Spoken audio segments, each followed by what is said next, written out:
What's up? What's up? What's up? Welcome back to After the Snap. I'm your host, Tasha Pierce. It is Wednesday, and that's right. We got a midweek this week.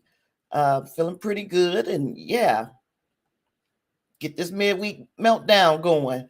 Um, Over the last couple of hours since I've been away from this computer, some news broke for some other things that I don't have as part of my uh, regular agenda, but I'm going to touch on them. We can talk about them. It's just like any other week.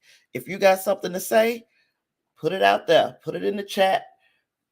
It's an open chat. Anybody can discuss. What's going on, Lysandra? How goes it? How goes it? Yeah, some crazy stuff. First and foremost, we had been talking about the Obi-Wan Kenobi series that's coming out on Disney Plus. We had all surmised, or at least by we, I mean I had surmised that it would probably drop on May the 4th. I was wrong. We do finally have a drop date for Obi-Wan Kenobi, the one that's starring Ewan McGregor. We have a drop date. That drop date is May 25th.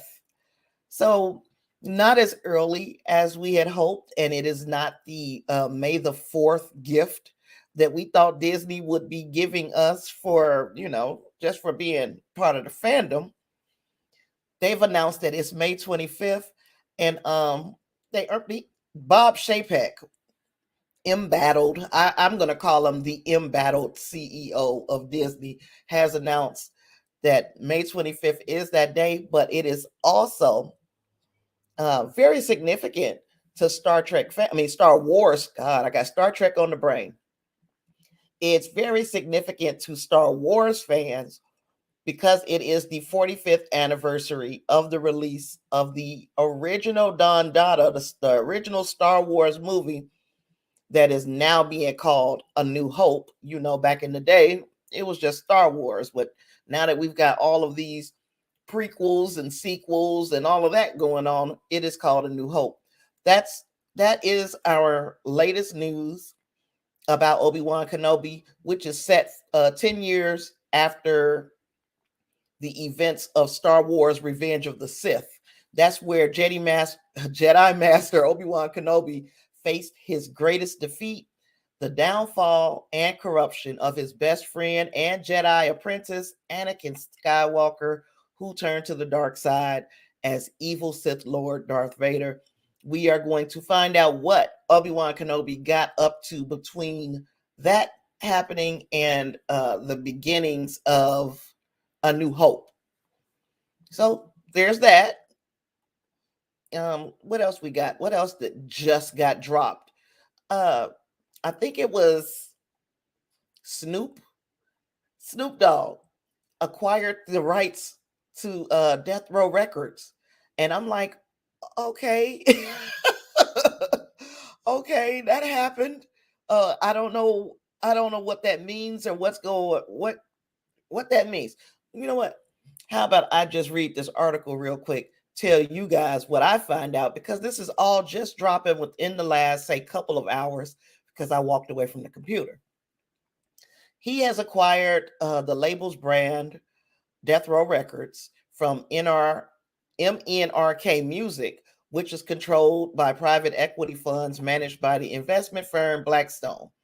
So terms of the transaction were not disclosed. However, a source close to the situation tells Variety, which is where I'm getting my information, that Snoop's acquisition of the Death Row brand is the first part of a transaction that is expected to see him also acquiring some of the label's music rights, his own and other unspecified artists.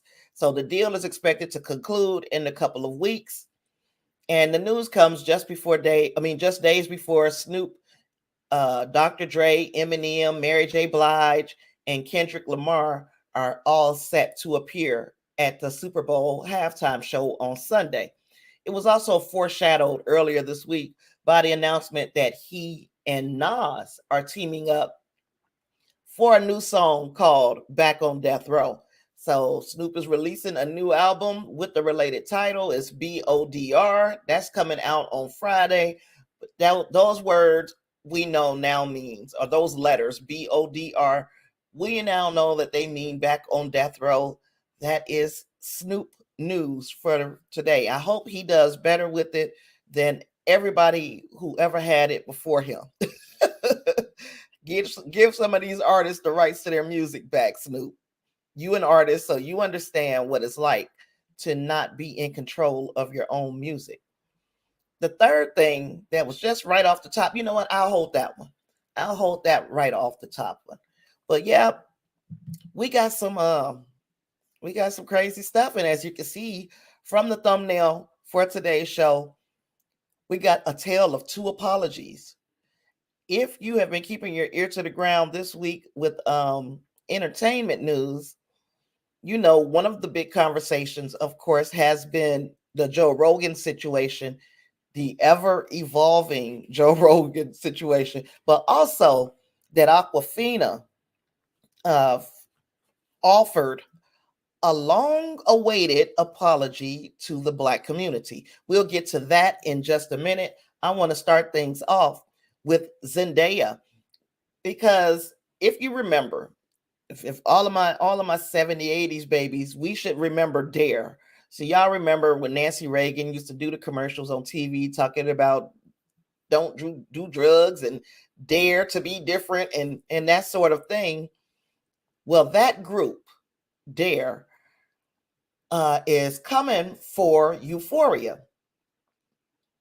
I am going to, and of course, let's before I go with the story, remember that the links to the articles that I am discussing as part of the regular agenda of After the Snap is always in the description box. It's in no particular order, but they are there for you if you want to go back and read the articles or to see where I got my information from.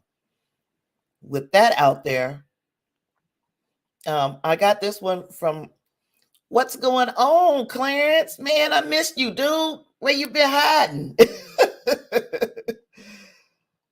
Yeah, so Zendaya is responding to criticism of Euphoria's portrayal of drugs and addiction after the popular HBO series came under fire by drug abuse resistance education.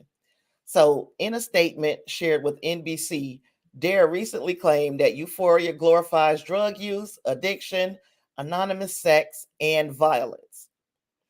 Now, let's stop here, because this is what I mean when I say you don't watch Euphoria without saying you don't watch Euphoria.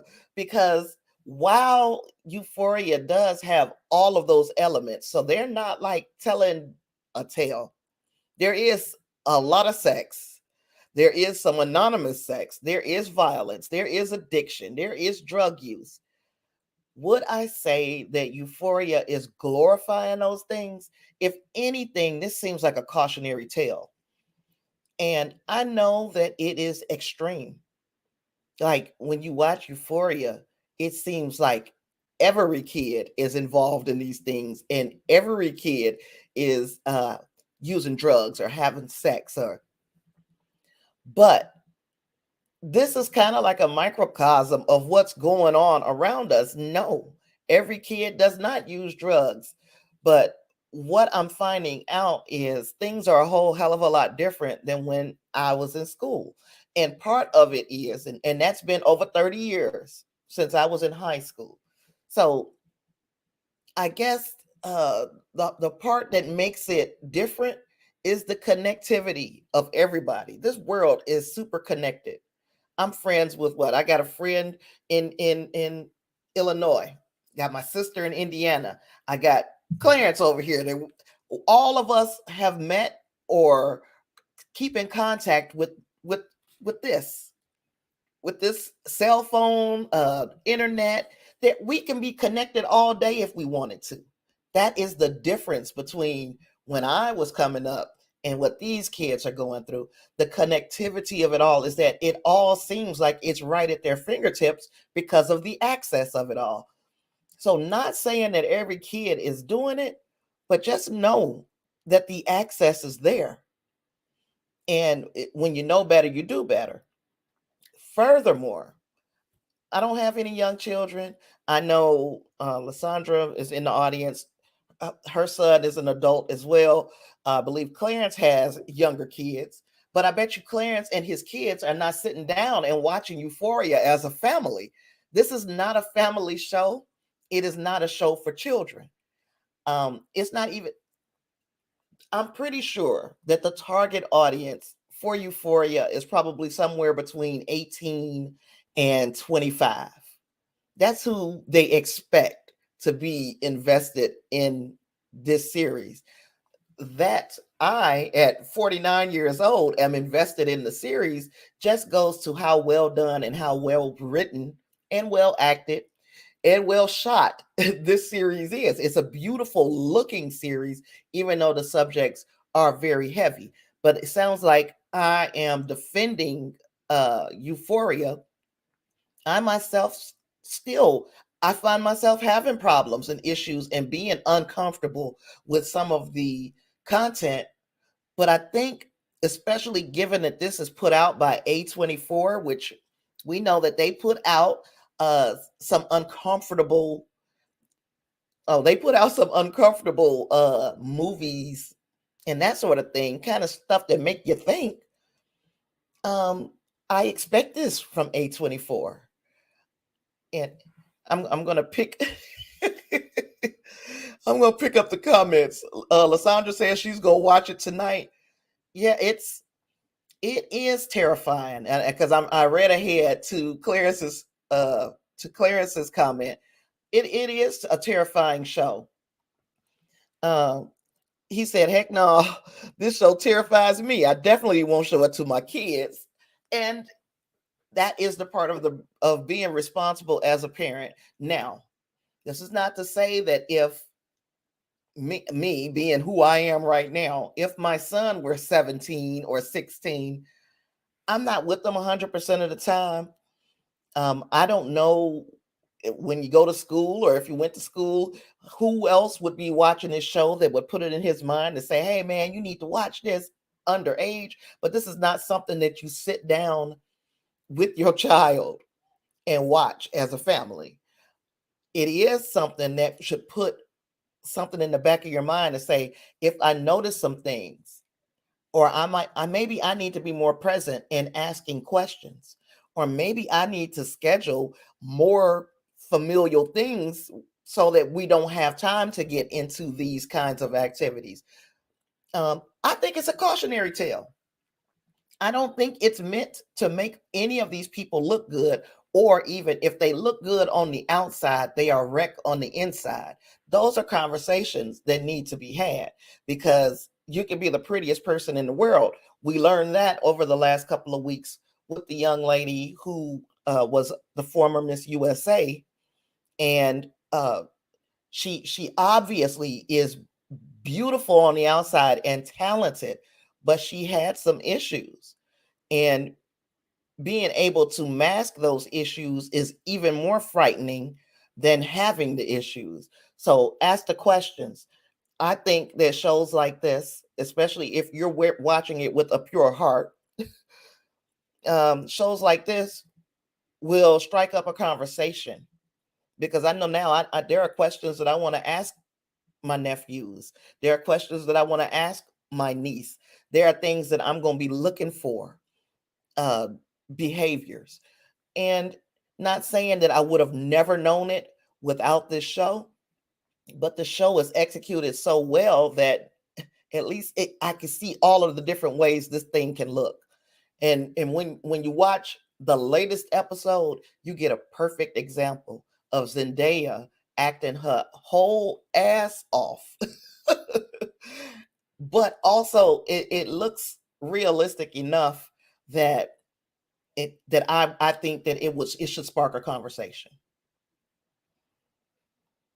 Yeah. Clarence says, yeah, nobody in this show is coming out smelling like roses. Not a single person. Extremely cautionary. Everybody in this show is broken. So yeah, it is not I guess it's not realistic that every single person that you come across is a broken person, but everybody has that part of them that they might hide from everybody else. I don't know if I'm making sense there, but if you know what you're looking for, they can't hide it. Half of it is making a person talk about it. But anywho, I've gone on long enough on my soapbox. Zendaya also defended the show, and she said, first of all, Zendaya is 25 years old. Yes, they are playing, they're playing kids, but these are young adults, and she is playing Rue, and Rue is a high school student struggling with drug addiction, and she's doing a too good of a job, too good of a job at playing this role. So she said, let me see, make sure that I'm picking up her comment. Well, let's pick up Dare first. It says, rather than further each parent's desire to keep their children safe from the potentially horrific consequences of drug abuse and other high-risk behavior, HBO's television drama Euphoria chooses to misguidedly glorify and erroneously depict high school student drug use, addiction, anonymous sex, violence, and other destructive behaviors as common and widespread in today's world. And I'm thinking, like, this is the thinking of our parents, my parents, people my age, our parents. You could bury your head in the sand, that shit's still there, you know. So, not saying that it's widespread and not saying that everybody is going to do it, but you have to be aware of what the potentialities are in this high paced society that we're living in now. This is not 1985. But Zendaya stressed that first, Euphoria is a fictional story and can hopefully serve as a light in the darkness for anyone struggling with addiction. She says our show is in no way a moral tale to teach people how to live their life or what they should be doing. If anything, the feeling behind Euphoria or whatever we have always been trying to do with it is to hopefully help people feel a little bit less alone in their experience and their pain, and maybe feel like they're not the only one going through or dealing with what they're dealing with. I like how she led with, this is not a moral tale. And I also like that even before this season of Euphoria, she put out kind of a trigger warning on her social media accounts to tell people this show is not going to be for everybody, and it's definitely not for kids. That is our ding ding ding when the actress herself is telling you, make sure that you're in the right headspace when you're watching this, because it does touch on some very heavy subjects. I think Dare, while they might mean well, and I have questions about that even, but that's another show for another day. Why they might mean well, they're not they're not in touch with what's going on with the youth, or as in touch as they may think they are. If you think that your child can avoid this, but at the same time, you've got a prescription for an opioid in your medicine cabinet, you are exactly the type of person who needs to be paying attention to, maybe not watching it, but pay attention to the message. So that's it. I'm not going, I'm off my soapbox. I'm off of it. I still say, if you got the stomach for it, watch it. It's not for everybody though. This next story, right off the top again, this is another one that I didn't really have anything planned for, but here we are, because Terence Howard, who, as we all know, it's been reported in the past that Terence Howard can be a bit demanding and he can be a bit of a jerk. I don't know this because I don't know Terence Howard, but this story kind of makes me feel like he's a jerk.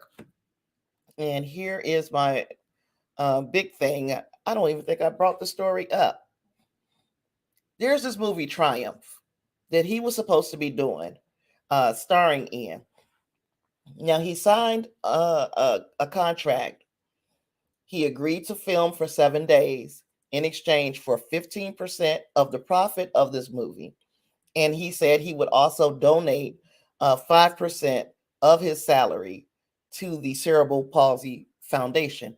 That is because this show or this movie was about a student who wanted to wrestle one more time after he had been diagnosed with cerebral palsy. So he was a high school wrestler and everything changed, but he wanted to get one more match in before or after he was diagnosed with cerebral palsy. So it was supposed to be this whole feel good thing.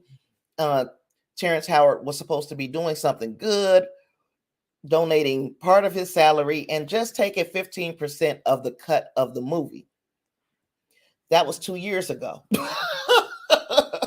The movie has been, I think it had a limited release somewhere, but what ended up happening is Terrence Howard reneged. He said, no, I'm not doing it. I sent them a cease and desist order saying you're not allowed to use my likeness or my name to promote this movie or in this movie. This is after he fulfilled the first part of the deal, which is filming the movie. These people want to put their movie out. They cannot because Terrence Howard has begun to tie him up in litigation. Furthermore, every time this thing is supposed to go to court, because of course the producers of the movie are trying to sue him for breach of contract. Every time this thing is supposed to go to court, Terrence Howard makes himself conveniently unavailable so that he can't get the summons to go to court. He also has sent these producers letters saying, if you give me $750,000, I will get out of y'all way. I'll let you guys do this movie. How do you extort a group that is making a movie that is supposed to be, I guess, uplifting to people who have cerebral palsy? Part of the proceeds is supposed to go to the Cerebral Palsy Foundation. How do you extort those people, Terrence? So everybody who's been caping for Terrence after the Iron Man thing, everybody who's been caping for this dude, it really seems like he's a piece of crap. It really seems like he is not anybody to be defending.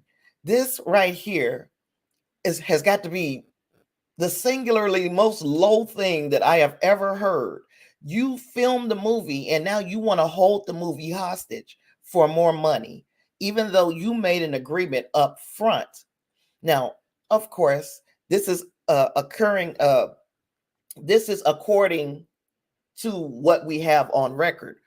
I don't know. Terrence Howard might have a whole different side of the story.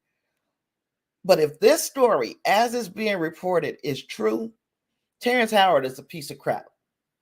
He does not deserve to be defended anymore, especially because of the Iron. We're going back to Iron Man. Of course, he's been difficult to work with. This is what people have said in the past. Of course, I've heard that, and I kind of he laughed at it because those big productions can move on without Terrence Howard. But when you have a smaller production with a limited budget and you make an agreement and you renege on the agreement, I have nothing for you, sir. That's fucked up. Excuse my French. But that's altogether messed up. So yeah, Bun, she says, hot mess, really. It is just a hot mess. I can't believe that this man would do this over $750,000 or whatever amount that he asked for to kind of, I'll let you guys use my likeness for this amount. You already agreed for this amount. This 15% of the net profit. What he's realizing is that this movie wasn't going to make much. First of all, it was developed and made at the height of the pandemic. So yeah, I agree, Clarence. He ruined his career with the Iron Man thing, but now you're getting an opportunity, just like we talk about everybody else. Just start over, keep your head down, and start over, and show a different, I guess, pattern of behavior, and then you might come right back. He is making it impossible to come back from the lows from the Iron Man thing. And now the Iron Man story sounds that much more believable. It didn't, I'm not that I didn't believe it in the first place, because I did. But now, for anybody who was on the fence, this is something, this situation here should tell you who you're dealing with. When a person shows you who they are, believe them. Excuse me. Moving on, because Terence Howard, I put it up there, but that makes me so mad that he did that. Speaking of when a person shows you who they are, believe them. Aquafina. Now, there has been years of, I guess, accusations that Aquafina basically did a caricature of Black people to get on in Hollywood. So basically, she used to speak like Black people. She used to speak like she was from the hood, whatever that's supposed to sound like. And of course, by me saying she spoke like Black people, that is part of the caricature too. But you know that there is the African American vernacular English, or Black. What did we used to call it? The Ebonics. Yeah, that was our term for it. But now it's AAVE, the African American Vernacular English. We know that there are different ways that we speak when we're together in our own spaces. And when we put on our corporate voice, we all know that basically we have to code switch. We don't have to, but we do it, and we do it seamlessly. But that's a known thing for us. There's one way that we might communicate with one another. There's a whole different way that we'll communicate in mixed company. Aquafina kind of used the Ebonics when she was first starting out. First of all, she started out as a rapper. Second of all, she spoke with a very heavy use of Ebonics, for lack of a better word. They call it a Black scent also. So she spoke with a Black scent. She put on a show. And for years, people have been upset and angry and calling for her to explain herself. And she continued to get bigger. Her star continued to rise. And she said, I'm open for these conversations. But she never had the conversation. Well, now Aquafina has put out a statement, and she put it out on Twitter. I think she may have put it out on Instagram. All of her social medias. She definitely has put this out and left Twitter at the very same time. So I'm going to read the statement. It's a very long statement. It's very long. And in it is supposed to be her apology. Now, there are two things that I want want you to listen for. Is she owning up to what it was that people had accused her for so long of doing? And is she sincerely sorry? But I guess just by the tone of this statement. Because I feel a kind of way, and I'm not particularly in the popular group right now, but I'm going to read it. She said, there is a socio-political context to everything. And I'm going to pop it a little bigger so you can see. Especially the historical context of the African American community in this country. It is a group that is disproportionately affected by institutionalized policies and law enforcement policies, all the while having historically and routinely seen their culture stolen, exploited, and appropriated by the dominant, and she put emphasis on dominant, by the dominant culture for monetary gain without acknowledgement nor respect for where those roots come from, the pioneers of its beginnings, and the artists that perfected and mastered that craft. It is a problem we still see today, though some may pass it off as a convoluted mixture of the internet TikTok slang generation that liberally uses AAVE to add that hip hop, a genre of music that is ubiquitous and beloved across the country, has now anchored itself as a mainstream genre in music history and in life. Linguistic acculturation, immigrant immigrant acculturation, and the inevitable passage of globalized internet slang all play a factor in the fine line between offense and pop culture. But as a non-black person of color, I stand by the fact that I will always listen and work tirelessly to understand the history and context of African American vernacular English, what is deemed appropriate or backwards towards the progress of any and every marginalized group. But I must emphasize, to mock, belittle, or to be unkind in any way possible at the expense of others is simply not my nature. It never has, and it never was. My immigrant background allowed me to carve an American identity off the movies and TV shows I watched, the children I went to public school with, and my undying love and respect for hip hop. I think as a group, Asian Americans are still trying to figure out what that journey means for them, what is correct and where they don't belong. And though I'm still learning and doing that personal work, I know for sure that I want to spend the rest of my career doing nothing but uplifting our communities. We do this first by failing, learning, acknowledging, hearing, and empathizing. And I will continue tirelessly to do just that. So that is her statement. That's the totality of her statement. And first, I'm asking, if you got an opinion on this statement, share it with me in the chat. I'm going to share with you some of the things that other people think, and then I'll share with you what how I feel about what she said. Um, so she made this apology, and people, of course, responded right after this. She probably hit send, and seconds later, people started chiming in. So the response online has been widespread, and people are not sure whether she has apologized or whether she just made a statement. So let's see. I'm gonna go back and pick up what some of the people's comments were about this.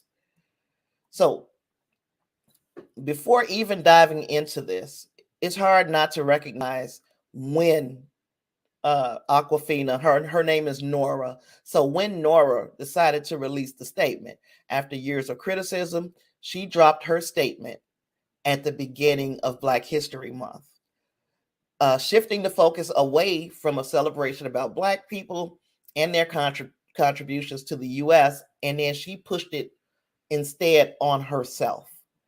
Uh, so people were complaining about that, and one of the posts said, "Why won't she leave us alone?" It's literally Black History Month. Black History Month. Um, Also, she has a NAACP Image Award nomination. So she kind of is getting ahead of that by saying sorry. But also, she acknowledged that the Black community is a group that is disproportionately affected by institutionalized policies and law enforcement policies, all the while having historically and routinely seen their culture stolen and appropriated. And then the emphasis that she placed on the by the dominant culture for monetary gain without acknowledgement. Um, People are saying that she thinks that because she's not part of the dominant uh, culture, which would be the white culture in Western society, that she didn't feel like it was wrong. Oh, let me see. Clarence says, if it was truly her, it's okay. If she was putting on an act, it's wrong. We all have had a white friend that acts blacker than you, right? And I'm going to talk about one of those a little later. And so people are saying that there was no accountability. We know that it was an act because when we see her sit down for interviews and conversations, now there is no black scent. There is no use of ebonics. I do not doubt that Aquafina loves hip hop. There are so many cultures across the world that love hip hop.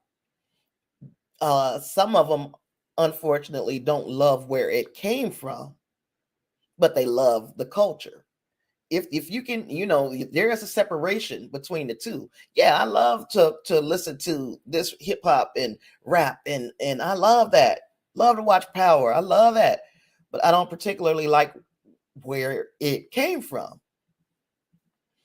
Um, cultural appropriation can be performed by anybody belonging to a different culture or identity. The same way that I can hold my booty real tight and wear too light makeup and act white, they can do the exact same thing.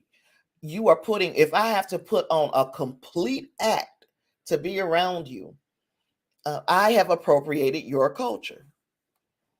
Now, later on in this same statement, Nora says, as a non-Black person of color, I stand by the fact that I will always listen and work tirelessly. However, the Black community has been pressing her for years about her mimicry. So that shows in a way that she does not, in fact, always listen. She listens basically when, I guess, when it's advantageous for her. So someone else said, the audacity to drop this during Black History Month. Of course, everybody is really pissed about the Black History Month thing, and not even manage a single hint of remorse for that minstrel show that she did for years. So there are people who feel very strongly.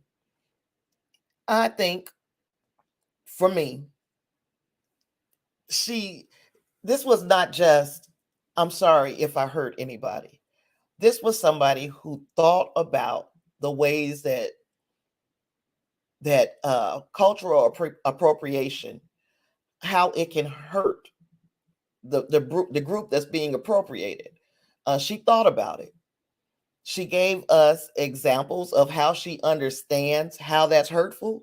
She also gave us examples of why, as a young girl, she felt that it was right. Upon thinking about it and going over it in her mind over many years, but still she came to the conclusion at this point that that was wrong. She won't do that anymore. She's going to, in fact, try to move in a whole different way. This is what I understood out of what I just read, this very long statement. And I feel like the girl right now, I feel like she's sincere. Now, if she shows us something different, I'll get right back here and I'll say, you know what? She backpedaled or she showed us something different. But right now, I'm saying that this is a young girl. I mean, I'm calling her a young girl now, but I believe that when she started all these years ago, that she was younger. And when you're younger and you don't know and you're looking for a way in, that's all you're looking for is a way in. She used our culture as a way in to show off her talent. And while it is maybe a shitty thing to do, I think she sees that that was wrong. And now we ought to give her an opportunity to make it right. Clarence says, if you love hip hop or any Black culture for that matter, but don't love us, you can kick rocks. Yep. I don't think she is a bad person, and I give her props for owning up to it. And that's how I feel. I feel like, come on, give her an opportunity to prove that these words really do mean something. No, she never said directly, okay, I'm sorry. But To sit and type all of this out, you have to have some type of emotion behind that. It's not just, I just want to sit and type up a long letter and nothing is going to change. A lot has already changed. I really do believe that the girl just wanted to get on. She really wanted to get in. And you think about the other ways that people have found their success. It's easy. The low-hanging fruit is the Kardashians. Many of them found their success. Okay, at least the main one, excuse me, found her success in the oldest way possible, and that's on your back, and we are still dealing with their shit. They are still some of the most popular people on this planet. This young lady said, I go to a school in a middle class, mixed demographic neighborhood. I am in love with the culture of hip hop, and she appropriated it. And that was wrong. Much like I was talking about Whoopi Goldberg, how she appropriated a lot of Jewish culture. I didn't even know that Whoopi even converted to Judaism. So Whoopi Goldberg, for her to have the blanks in knowledge that she had around the Holocaust and around Jewish people, I find it, first of all, I find it amazing. But then also, second, um, if she truly had these gaps in her knowledge, and now these gaps are getting filled in, and she said, "I'm sorry," then we got to wait and see if she's really sorry. And I feel the same way about Aquafina. Now, y'all know I'm coming to another person. And this other person is Joe Rogan, who first and foremost made a very public apology. And you have to excuse me. I pulled this right out of Instagram. I didn't even crop it. So, but I am going to share with you Joe Rogan's apology and why I have a problem after the fact. Hello, friends. I'm making this video to talk about the most regretful and shameful thing that I've ever had to talk about publicly. There's a video that's out. It's a compilation of me saying the N-word. It's a video that's made of clips taken out of context of me of 12 years of conversations on my podcast. And it's all smushed together, and it looks fucking horrible, even to me. Now, I know that to most people, there's no context where a white person is ever allowed to say that word, never mind publicly on a podcast. And I agree with that now. I haven't said it in years, but for a long time, when I would bring that word up, like if it would come up in conversation, instead of saying the N-word, I would just say the word. I thought as long as it was in context, people would understand what I was doing. Like that context was part of the clip we were talking about Red Fox, how Red Fox said that word on television in the 1970s, and how times have changed so much since then. Or about how Richard Pryor used it as one of the titles of one of his albums. Or I was quoting a Lenny Bruce bit, or I was quoting a Paul Mooney bit, or I was talking about how Quentin Tarantino used it repeatedly in Pulp Fiction, or I was talking about how a Netflix executive, ironically, used it because he was trying to compare it to another offensive word. He said it out loud, and they fired him. Not calling anybody, we're just saying the word out loud. I was also talking about how there's not another word like it in the entire English language, because it's a word where only one group of people is allowed to use it, and they can use it in so many different ways. Like if a white person says that word, it's racist and toxic, but a black person can use it, and it could be a punchline, it could be a term of endearment, it could be lyrics to a rap song, it could be a positive affirmation. It's a very unusual word, but it's not my word to use. I'm well aware of that now, but for years I used it in that manner. I never used it to be racist because I'm not racist, but whenever you're in a situation where you have to say, I'm not racist, you fucked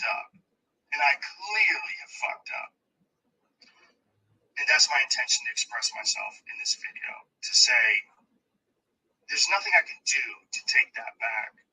I wish I could. Obviously, that's not possible. I do hope that, if anything, that this can be a teachable moment. Because I never thought it would ever be taken out of context and put in a video like that. And now that it is, holy shit, it looks bad. And it's part of also me doing this podcast for thousands of hours, thousands of episodes, over 12 years. I said a lot of fucking stupid shit, which is fine when you talk about most things, but not when you're talking about race. And there's another clip that I have to address. There's a clip from 11 years ago. I was telling a story on the podcast about how me and my friend Tommy and his girlfriend, we got really high. We were in Philadelphia, and we went to go see Planet of the Apes. And we didn't know where we were going. We just got dropped off by a cab. And we got dropped off in this all-black neighborhood. And I was trying to make the story entertaining. And I said, we got out, and it was like we were in Africa. It's like we were in Planet of the Apes. I did not, nor would I ever say that black people are apes, but it sure fucking sounded like that. And I immediately afterwards said, that's a racist thing to say.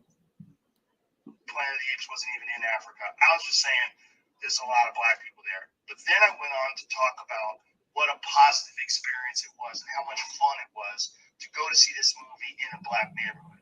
It wasn't a racist story, but it sounded terrible. And like I said, you can have clunky stories about anything, but not about race. And so I deleted that whole podcast, but obviously somebody made a clip out of it and taken out of context. It looks terrible, but it looks terrible even in context. It's a fucking idiotic thing to say, and I was just trying to be entertaining. I certainly wasn't trying to be racist, and I certainly would never want to offend someone for entertainment with something as stupid as racism. My hope is that, look, I can't go back in time and change what I've said. I wish I could. Obviously, that's not possible. But I do hope that this can be a teachable moment for anybody that doesn't realize how offensive that word can be coming out of a white person's mouth, in context or out of context. My sincere and humble apologies. I wish there was more that I could say, but all of this is just me talking from the bottom of my heart. It makes me sick watching that video, but hopefully at least some of you will accept this and understand where I'm coming from.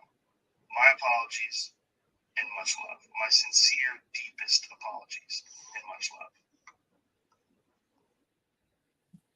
Okay, so we now have heard the apology coming from Joe, and I see that there were some thoughts. The first thing that I see is Clarence, and he said if he could say it so freely in conversation, then wait a minute, there must have been some part of him that thought it was okay. Ambria was asking, did I watch Joe's N-word compilation? I couldn't make myself do it yet. I didn't watch the compilation, but did I have to watch somebody say the N-word for 6 minutes? Taking both of your comments, yeah, if he said it if he said it on his podcast and he was saying it, I was just using it as an example, and in context it might not have seemed so bad. I was actually giving him a pass just last week. I was like, if he was using it in a context and things kind of got taken out of context, okay, I get it. But to hear this entire apology, it kind of deflates that, because it basically was like, well, Richard Pryor said it, well, Red Fox said it, well, Quentin Tarantino does it all the time, why can't I do it? That's the way it kind of came across to me in listening to this apology. Clarence also said he's trying to lay blame on everyone but himself. Yeah, he laid it at the feet of some of the greats who came before him as far as being a comedian is concerned. So yeah. And also, to be clear, Clarence says he doesn't think anybody should use the word, not even black folks. That is something that, total honesty, I used to drop that thing like it was nothing, because that's the way that we spoke where I lived. We would just use the word. We knew when not to use the word, and we knew when to use the word, and we was just floating in between the two dynamics of that. But I'm in complete and total agreement with you, Clarence. There is really no context where that word should be okay. It just shouldn't. And then my sister's in the house. So what's up, Felicia? I think this is taking you by surprise, Ambria, that it was this much to his statement, because the Planet of the Apes thing. I even tried to give him a pass on the Planet of the Apes thing, because I'm like, okay, when I was a young girl, I thought it was hilarious when Eddie Murphy talked about Italian people and those kinds of jokes when I was young. And as I grow older, in the world that we're living in now, that makes you rethink some of the things that we thought was funny. I'm thinking, okay, that could have been very, very offensive to a lot of people, even though that was a different time, different time. Hey, Reinhardt. And Ambria said, hey, love your channel. I appreciate that, Ambria. This video is crazy. His apology was excuses. Oh, Reinhardt said, I've known about this man for years. Now everybody's free to have their opinion, but I love how you have these guests come on his show and share these horrible opinions about people. A lot of time the people are minorities or gay people, because he doesn't have to, he doesn't have to say bad things. He lets the guests say them. But when this all came out, was he shocked? Absolutely not. Okay. Yeah. Because I'm just not a fan. And I said this last week, so let me make sure that I repeat the first part of what I said, so nobody will come back later and be like, oh, but you said this. I am always in awe of a person who can sit down, have a conversation the way Joe Rogan does, and the comfort and the ease with which he engages with his guests. So for that, I do like Joe Rogan. I don't listen to his show. I have never been a fan of the Joe Rogan show.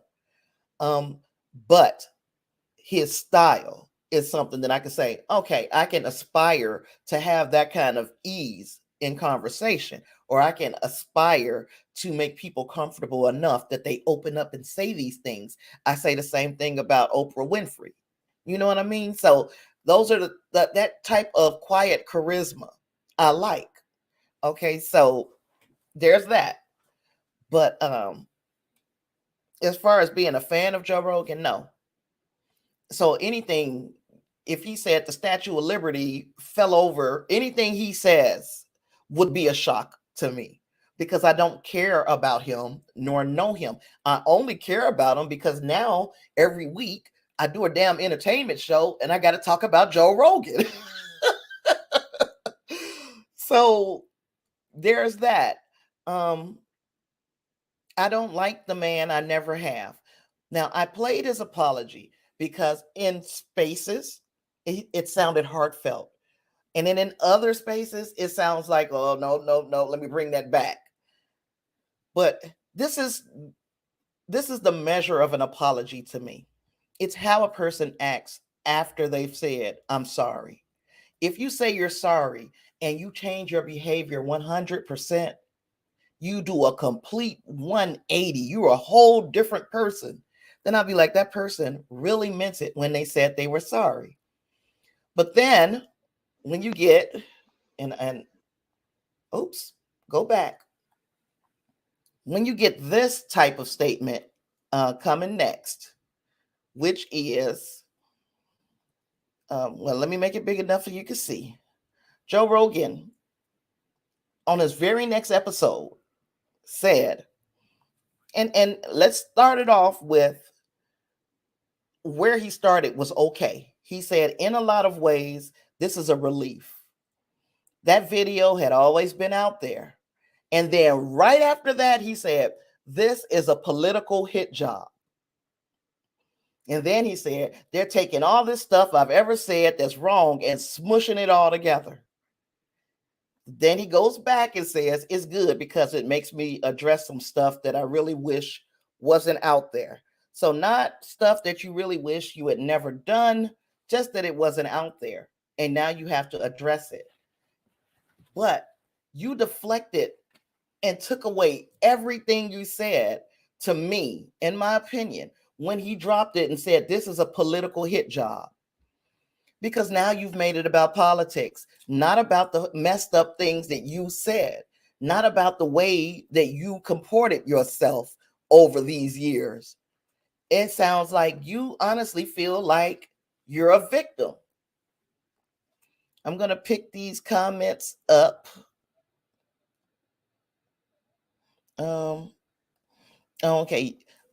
Reinhardt says, Tasha, I'll tell you, I used to watch the Joe Rogan show years ago until I got hip to what was going on. At first, it was just about the UFC and mixed martial arts. And gradually it started shifting. And at that point, I was like, peace out. Yeah, I have an issue with people who still are in defense mode of Joe Rogan, especially, and I'm going to say it, and I know it's about to sound messed up, but especially if you Black, you're defending him. He made an apology, and now I realize that it's the apology that I talk about all the time on the show, the corporate apology. I don't want to mess up my money, so I'm saying I'm sorry. And then you get given the opportunity to move on with everything, your life and everything else, you decide that you're going to put out that this is a political hit job, that this was not about what you said. It was about politics. It's not about how what you said made people feel. It's about politics. Now, for me, the proper thing to have probably done, if I was a person of Joe Rogan's stature and I had his audience and his reach and the ability to pull somebody in at a moment's notice, because people are chomping at the bit to be on the Joe Rogan show, the same way The View did when Whoopi Goldberg misspoke about the Holocaust and apologized for it. The very next day, they had people from the Anti-Defamation League on the show, and they sat down and had a conversation about it. This would have been Joe's opportunity to have somebody with a differing opinion than his own sit down and have a conversation about it. Own what you said, because this wasn't a political hit job if you really said it. If it'd be different if somebody had my head sitting here talking and saying all kinds of white supremacist stuff coming out of my mouth, that's a hit job because I didn't say that stuff. But you really said it, Joe. So the only thing you had to do was say, I acknowledge that I said this stuff. I apologize. You could have moved on with your life, but to reduce everybody's anger or however they feel about this situation, to reduce it to this is a political hit job, to me says that you were never sorry in the first place. And I just said it about Aquafina, and I said it about Terence Howard, and I'm saying it now about Joe Rogan. When a person shows you who they are, believe them. Quit fucking with Joe Rogan unless you stand behind Joe Rogan's thoughts. And there are some that do. All right. So we talked about Joe Rogan. Let's talk about Byron Allen. Now, for Byron Allen to have fallen off the map for me for some years, he was like gone for I had never thought about him. But in the meantime and in between time, Byron Allen was still making money and still making power moves. And this next power move might turn into a thing because, especially given the state of the NFL today, Byron Allen wants to buy the Denver Broncos. So Byron Allen is planning to bid for the Denver Broncos, a move that could make uh, Byron Allen and his Allen Media Group the first Black-owned NFL team. Now, we know that the NFL has been in hot water about some of the practices, especially as it pertains to Black coaches. Number one, there aren't that many of them. That's number one. But number two prominent Black coaches, and I can't remember first names, Flores and Hugh Jackson. I remember him. And excuse me. Both of them have said that, number one, I think their hiring was pretty much to make them look bad because they offered incentives to these two different Black coaches on two different teams. They offered incentives for them to lose games intentionally so that they could be higher up in the draft. Basically, Cleveland being one of the teams, and I can't think of who else. Was it Miami? I can't think of the second team, but I do know Cleveland was the first team with Hugh Jackson.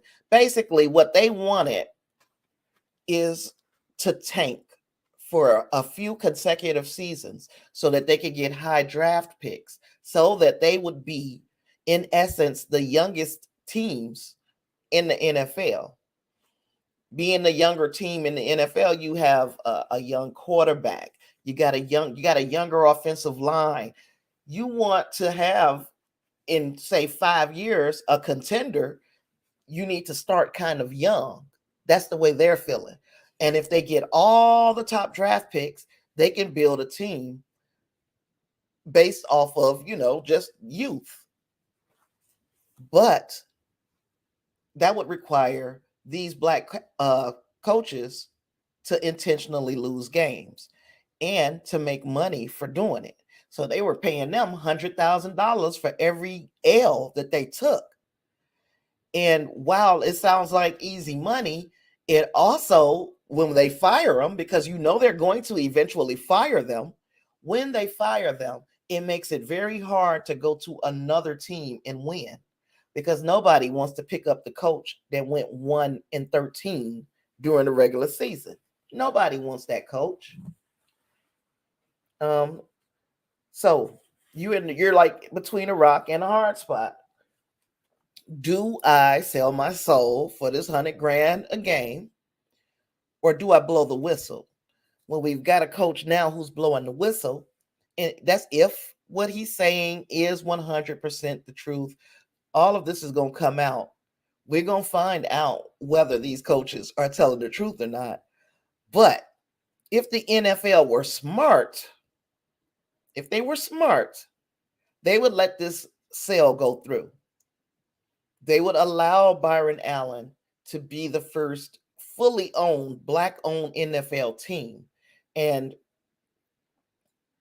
then it might quiet things down a little bit. It might be some good press for them, even though we would know that they are doing shit just for the for the optics of it. But this is the time. And if not now, when, NFL? Because this is a person who has the means. He got the money. He got the means. Let him buy this team. Oh, let me see what Reinhardt got to say about this. He said there was an ownership group probably about 14 years ago, where the three main people were all black businessmen and they were trying to buy the Minnesota Vikings. It didn't happen because apparently they misrepresented their financial holdings. So it's not the first time, it's happened a few times, but it's always something happened, quote unquote.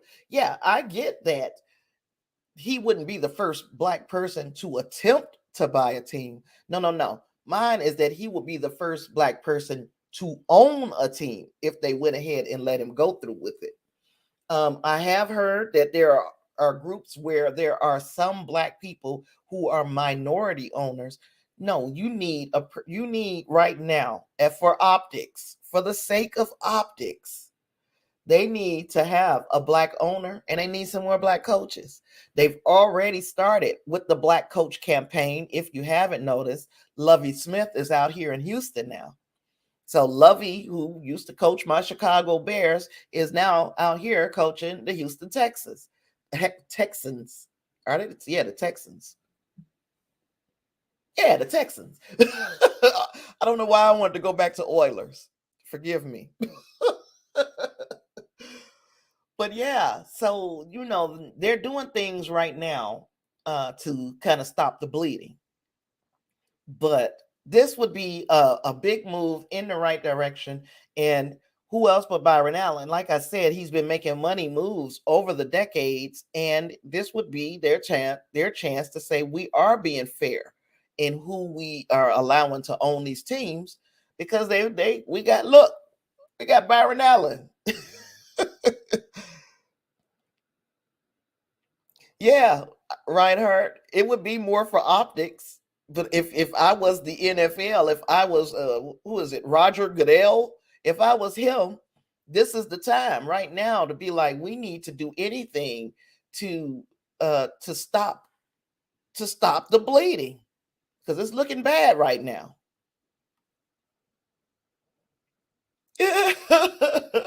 You said, Tasha, really the Oilers? I'm gonna have to invite you to the 21st century. Yeah, I don't know why I said the Oilers.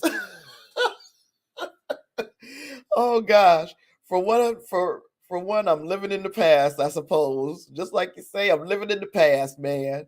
The doggone Oilers. But yeah, I thought that was interesting, and I'm gonna keep my eye on this situation, even though I haven't been following the NFL like that. I'm gonna keep my eye on the situation. Now, staying in sports for just a second. Do y'all know Leslie Jones? You know Leslie Jones used to be on Saturday Night Live. She's a real funny chick, and she has been known for at least the last 6 years of live tweeting the Olympics. So she gets on Twitter, she watches the Olympics, and she gives her takes as each one of these events take place in the Olympics, right? Well, this year I was kind of just following along. I wasn't following along with her live tweeting the Olympics. I saw, though, a post that she put up that said, I'm starting to feel like this should be my last Olympics I live tweet.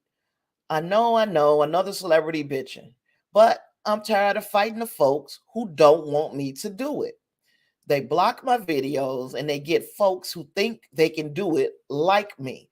So now, this is basically pro bono advertisement for your freaking Olympics that Leslie Jones was doing on her Twitter account. But then they want to hire somebody in and say, okay, instead of her doing it, we'll let somebody more popular, somebody that everybody loves, we'll let them do it. And you're not like her. And the reason why you're not like her is because she really enjoys each one of these freaking sports. She was doing the shit for free. She said, I'm tired of fighting them. I love the athletes and they love me doing it. And I know y'all love it. And she was talking to her followers on Twitter. She said, but now it's just gotten too hard and no one is fighting for or with me. So I guess I'll leave it to the professionals. But thank you for all the love. NBC Sports responded by saying, oh, that was a mistake, Leslie. Hey, Dean. Hello. Dee had a birthday the other day, y'all. If you didn't see it on the Facebook page, you know she's one of our admins and a frequent co-host. Her birthday was the day before yesterday. So give her a shout in the comments. But yeah, thank you, Dee. I appreciate it. But yeah, so now NBC Sports is saying, oh yeah, Leslie can do that. We don't know. It was a third party error. We don't know what happened. Look, when a person like me sits down and shares a video and you guys take it down, I'm not tripping off of you taking it down because I'm a nobody. So yeah, take my shit down when you want to and then let me fight to get it put back up. Leslie Jones is an NBC legend. When we started talking about Saturday Night Live and just the years on that show alone, why in blue blazes would she have to even? Why would she even have to submit to having to being able to do the Olympic live tweeting? Y'all know who Leslie Jones is. Y'all know she's not trying to make no money off of y'all the Olympics. She was doing it for free. If I were her, this apology is vindication, but I wouldn't do it anymore if it were me. Oh, you're at the bowling alley with your husband. Okay, well, 300 games for everyone. And Clarence says, happy birthday, D. But yeah, I felt like it was disrespectful to do that to this lady who has been doing this for 6 years, mind you. And now all of a sudden, now that you decided, oh, we're gonna pay Snoop and Kevin Hart and the such to do it, we're gonna block Leslie Jones from doing it. That to me is ass backwards. It really is. So Leslie Jones is going to get to do it if she wants to, but I hope that she says, I'm not gonna do it. She also at one point said, hey, I know I'm not going to be anywhere that I don't want to be. And I am 100% agreement with that. Don't be any place where you're not celebrated, especially with the contributions that you have given to that network. Um, Reinhardt said, I know a lot of people didn't love the Ghostbuster movie with Leslie, but I love that line. I don't know if it's a black thing or a woman thing, but I'm mad as hell right now. And look, I didn't mess with the 20 was it 2016 Ghostbusters. I didn't, but that don't mean that I'm not rooting for this sister. You know, uh you do whatever you feel like makes you happy, Leslie. Because again, especially as it pertains to NBC and its affiliates, you have put in enough work, you've done enough, you've given them enough time. They should be happy that you were using your personal time to live tweet the doggone Olympics.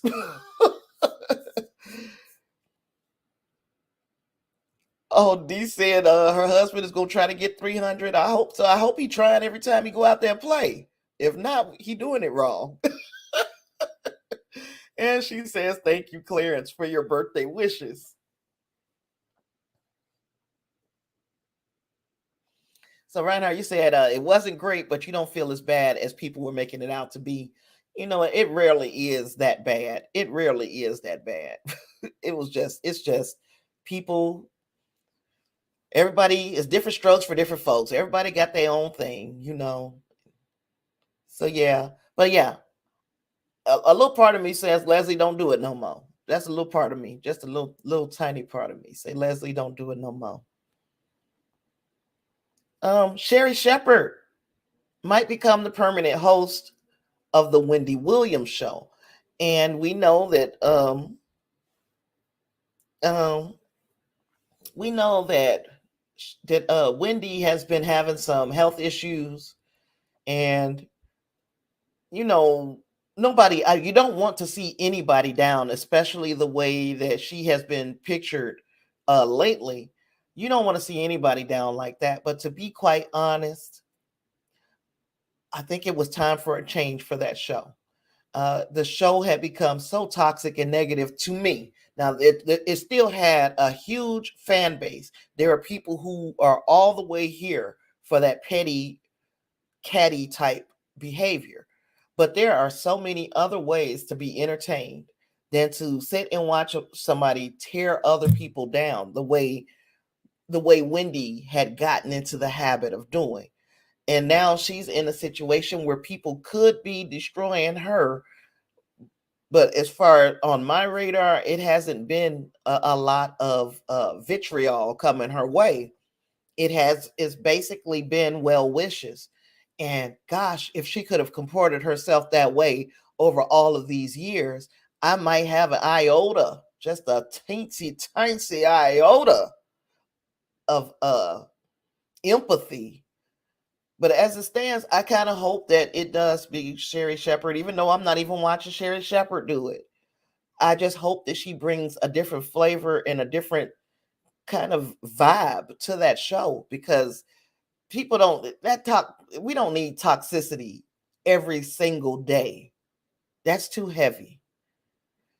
And yeah, I hope that Wendy Williams does make a turn and is able to get back on her feet.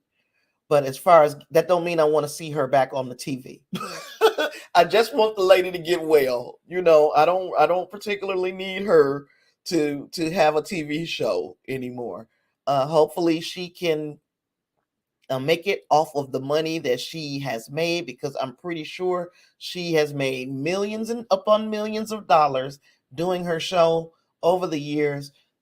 Take that nest egg and retire, Wendy, and leave it to somebody else.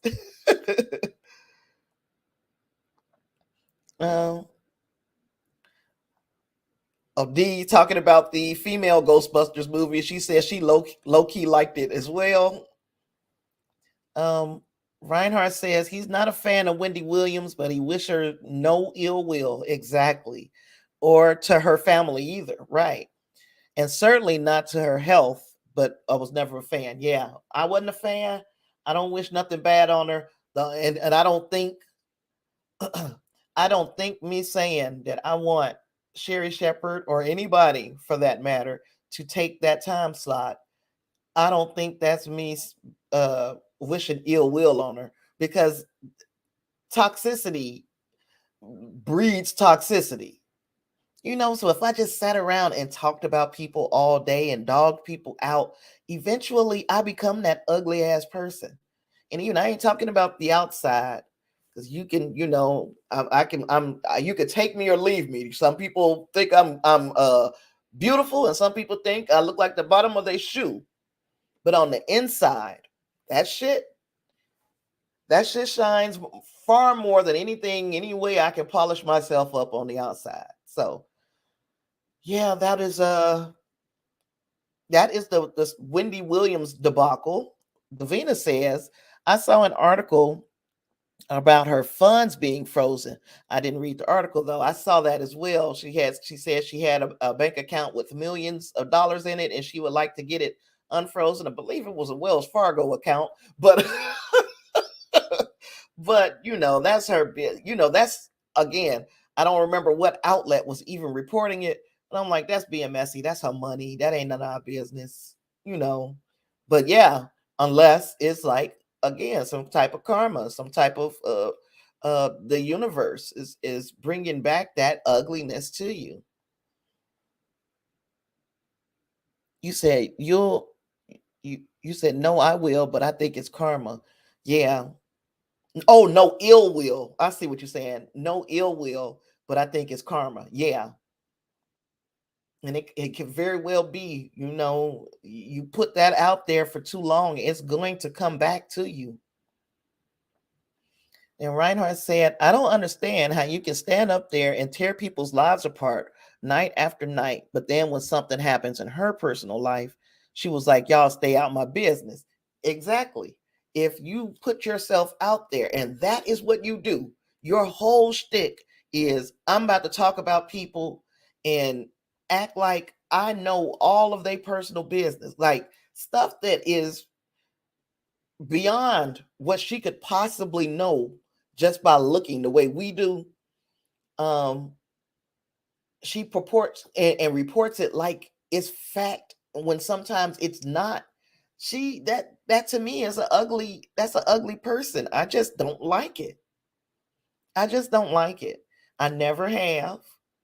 And I don't want it again, don't want anything to happen to this lady. But I would like to see her have to sit down. Just sit down for a little while. Work on you. Okay, Bun, you back. I didn't even see where you said you was leaving, girl. Oh gosh. But yeah, so much going on with Miss Williams, but I do hope she gets better.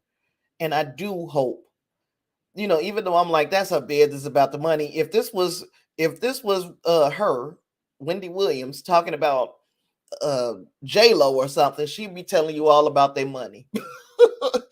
So even small people be like, oh, it ain't none of our business. But she would turn that stone over where she doesn't have no business. It just, Sherry Shepherd, I hope you get the job, baby. And I hope that you decide to do it with a modicum of self-respect and respect of others. And my last but not least, y'all, and this ain't last but not least, because we got some other stuff to talk about, but this shit, don't call it a comeback. Because Fox, of all studios, is bringing Gumby back. Not this Eddie Murphy Gumby, but the real Gumby and Pokey. Y'all remember Gumby and Pokey back in the day? Gumby and Pokey. They coming back. My sister and I were talking earlier as I was putting my show together here. And I'm like, what the heck is Gumby? What was he? So me and her was trying to figure it out. Like, what is Gumby even?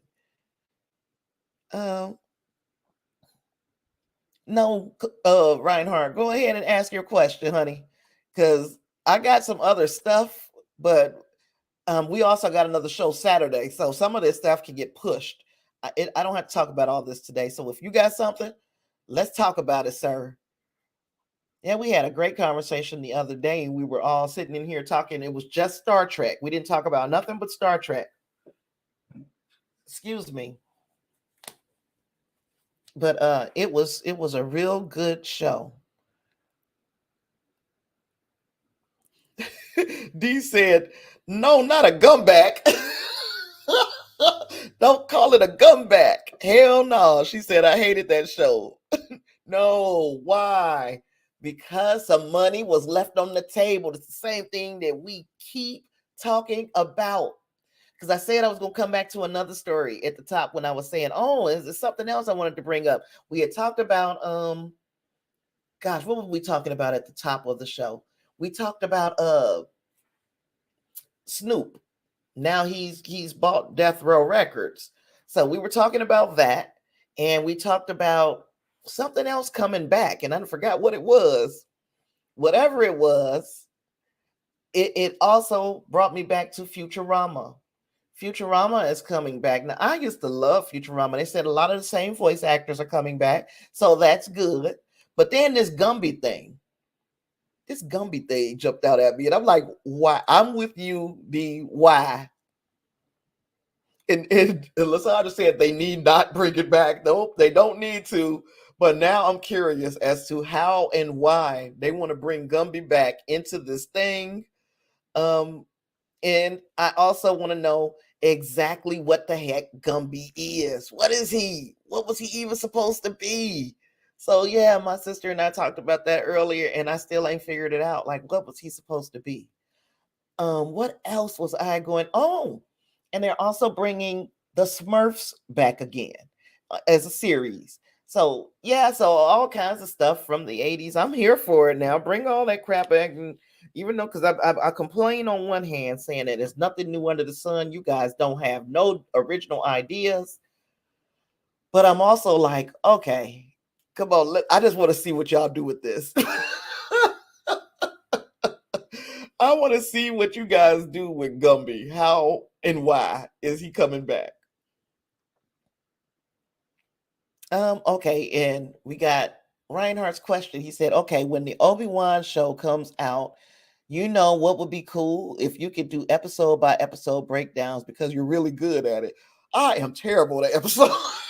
Well, at least I feel like I am. But if you feel like I'm good at episode by episode breakdowns, I will do episode by episode breakdowns, or at least I'll try. At least I'll try. If that's something that you want, y'all know that the date was dropped that they are bringing Obi-Wan Kenobi out in May, but it will not be May the 4th. It'll be May the 25th. And that is because of the 40th anniversary, I believe, the 40th or the 45th anniversary of Star Wars A New Hope hitting theaters. So they timed it to coincide with that anniversary.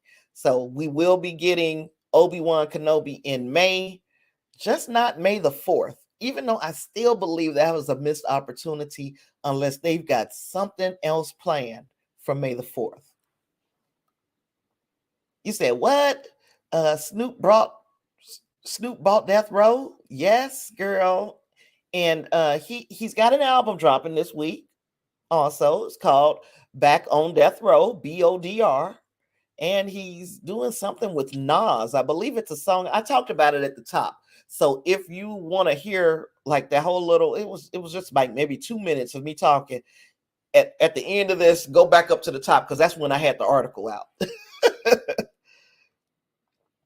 Lysandra said, I would watch the Smurfs. I got a grandbaby on the way, so possibly, possibly I could be forced to watch the Smurfs. You said what money was left on the table? Gumbo is some green clay. Smurfs. What about Woody Woodpecker then? Well, and because I don't know who owns the rights to Woody Woodpecker, the character, I don't know who owns the rights to it. So whoever owns the rights, listen, there is a group of adults who want to see not the little scary looking Woody Woodpecker y'all brought out, not that one, a real rendition of Woody Woodpecker. People want that. Make it so.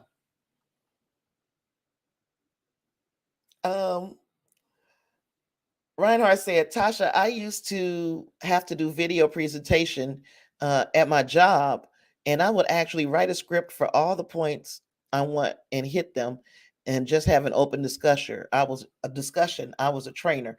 That is a good way to do things. Like when I am 100% certain, like the other day when we did our Star Trek conversation, I put some bullet points of things that I wanted to hit, but because it's Star Trek and we know that kind of inside out or really close to inside out, I felt real good about being loose and anything, I'm already mentally prepared for anything because I'm knowledgeable about the subject.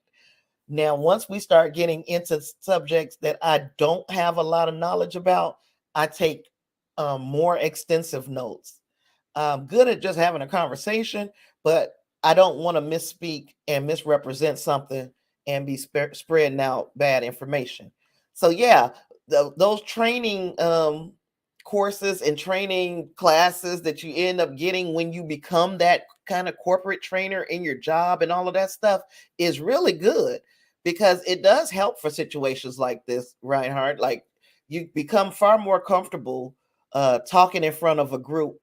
And it's a little bit harder because when I had people sitting around a table, maybe doing an orientation or something, at least I can look around the table and catch an eye. So I can get that eye contact so I know that people are understanding exactly what it is that I'm saying. But looking at this camera and trying to maintain like some type of eye contact with the camera, it's a little bit more difficult. But I will, we're going to do Obi-Wan anyway, because I do that for Stream Something Sundays. But if you would like a video form where I'm just breaking down this episode by episode, and then we do a deep discussion on Sundays. I can do that. I can do that. But I'm not as knowledgeable about Obi-Wan Kenobi as I would be about Star Star Wars. I mean Star Trek. God, I keep mixing them up today. Star Wars, I'm not that good with. Star Trek, I'm very good at. Uh so yeah, but I appreciate the compliment. And yeah, I'm pretty sure I could get a lot of help from the group, especially, with you and Angus. Angus sends me stuff routinely in my email to get me up to speed. And then I just noticed as I was watching Star Wars Clone Wars earlier this morning that Disney Plus has its own essential episode list for the Clone Wars. So I said, well, you know what? I'm about to just follow the essential watching that Disney Plus suggests because they making the shows. So why would I not follow theirs? There are several lists out there, and those lists get far more and more intimidating. But I'm gonna follow the one off of Disney Plus, the one that they put out themselves. So what else did we talk about? Oh, we were talking about stuff that was coming back, and I was telling you about the Smurfs, and I was telling you about Gumby. They're also bringing as a movie. You guys remember the movie Firestarter back in the day with I think it was a young Drew Barrymore in Firestarter, where they are doing that over. Yeah, thanks, Reinhardt. You say you gotta help your sister. Yeah, sometimes your sister need help, sir. Sometimes your sister need help. Lord. So yeah, they're doing Firestarter again. And that was another Stephen King movie, and it is going to be a theatrical release, and it's coming to Peacock on the same day. So if you have Peacock, you ain't even got to leave the house. You can watch that at the house. So there's that. I'm trying to see who's going to be starring in it. Who's going to be starring in it? It's coming out May 13th. And it's coming out the week behind Doctor Strange and the Multiverse of Madness. And I think that's why they made the decision to make it day and date on Peacock as well. Because if Spider-Man No Way Home is any indication, it's about to be wild when this Doctor Strange movie comes out. Maybe not as wild as it was for Spider-Man, which there are people who are truly in their feelings because Spider-Man didn't get nominated for the Best Picture Oscar. And I'm thinking, let's not jump out the window. Now, I'm not saying it wasn't a great movie. You guys know how I felt about Spider-Man No Way Home. It was freaking fantastic. It was the perfect closeout of this trilogy.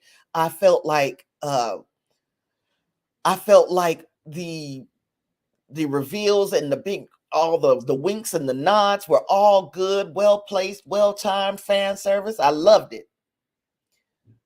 This movie is going to be at least the fourth highest grossing movie of all time.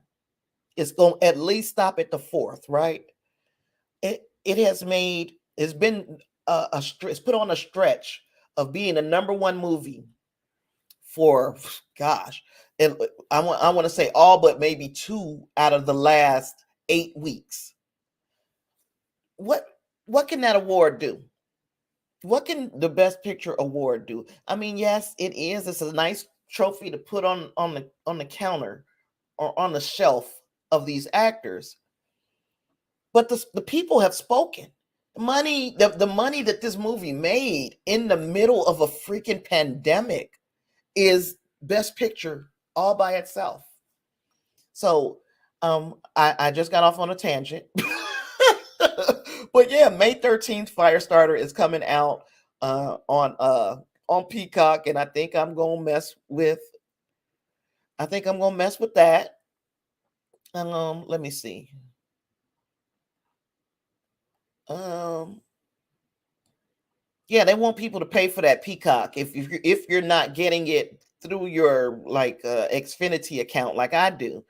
You they want you to pay for it. So they're trying to do anything that they can to beef up their lineup to make people want to pay for Peacocks. But if you've got Xfinity, 9 times out of 10, you've already got it. So Zac Efron is playing the father in this. And Zac Efron, let me tell you, Zac Efron is fine. And Vicky is the little girl. She's being played by Sydney Lemon, who I'm not 100% sure who that is and what she's done in the past, but she's a child actor, so who knows? They've been on the run. Oh no. Ryan Kiera Armstrong is Charlie. That's the daughter. They're trying to hide her from the shadowy federal agency that wants to harness her unprecedented gift for creating fire into a weapon of mass destruction. So it's just like the original movie, but I do want to see how we doing things now, especially with the advances in kind of CGI and special effects that we have had since the first original movie came out. I'd like to see what they do with it now. Reinhardt said again, didn't they just remake Firestarter not that long ago? I didn't remember another remake of Firestarter, but I believe you if you said it was. I just don't remember it. And you're asking, was Clarence on Facebook or on YouTube? He was on Twitch earlier. I don't know if he switched or if he's still there. He was on Twitch earlier. D, this is what I've been saying for the system inception of this doggone show. Like, are there any original ideas? And yes, there are some. So I'm not going to shit on people who really are coming up with original ideas.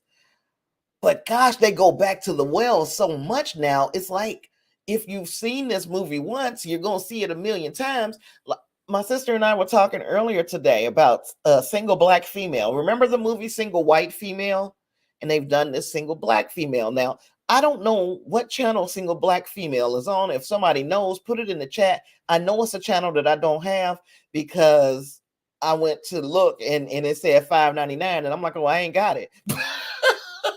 But I do want to watch that movie. So if you want me to watch the movie, how about kicking me in a super chat? Nope, don't send me a super chat. Send me a cash app for $5.99 so I can watch it. Oh, Reinhardt said, "Oh, I got one for you guys. I just finished watching the new Reacher on Amazon Prime, and he loved it, loved it, loved it." Now, shut up. I don't know if y'all can hear Alexa over here talking, but anywho, Reacher. There were people who were complaining about this guy who's playing Reacher. I don't know, or were they complaining that what's his name? Tom Cruise should have never played Reacher. I don't remember how that shit went, but there are people who had some type of feeling. I'm like, did y'all even watch it yet? I haven't watched it yet. Who is that is playing Reacher though? Let me type it in. I know you probably will tell me before I can even get it searched, Reinhardt. But yeah, I want to know who is playing the title character. Is that the dude that played in Titans? That's my question. Did he play in Titans? Was he the dude that played Hawk in Titans? But I could be wrong. Let me know. Let me know. I'm trying to go to his Wikipedia page and see. It looks like him, but it might not be him, right?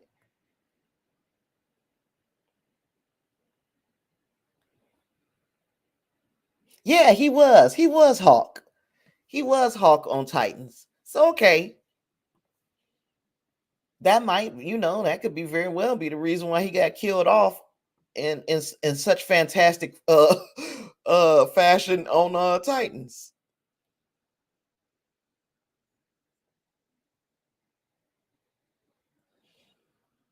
Oh, you got to go in. Okay. Well, I'll call you when I get home. I mean, when I get done here, Lysandra, to check.